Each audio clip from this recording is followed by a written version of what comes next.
I got in the field after thinking I was going to be a television producer and write and produce television shows.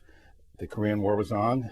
I was assigned to a general, and they said, "Lieutenant, I understand you can write." And I said, "Yes, sir, but what?" Because I wasn't sure where he was going. And he said, "Well, you see this stack of OERs?" And I said, "Yes, sir." He said, "Those are officers' effectiveness reports." And he says, "I have the best daggone officers in the Air Force, but I can't get them promoted because the reporting officers can't describe their performance well enough to get the promotion."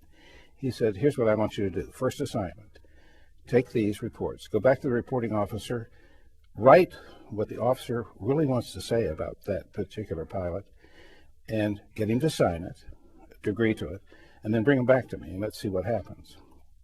I said, "Yes, sir."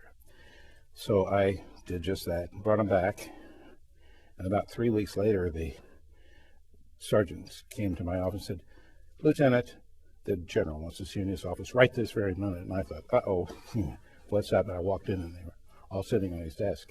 And I didn't know the general at the time had a great sense of humor. And as a brand new second lieutenant, why, he was teasing a little bit. He said, "Lieutenant, you see these?" with a real serious look on his face. And I said, "Yes." And he said, "I want you to know, everyone you rewrote got promoted. You now have a job, and you're going to write anything I want you to write. Do you understand that?" And I said, "Yes, sir."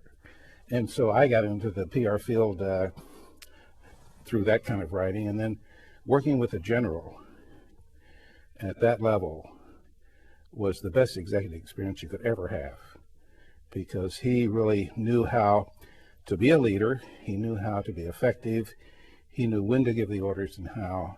And I would say for someone to have that kind of experience would be tremendous benefit in starting a career.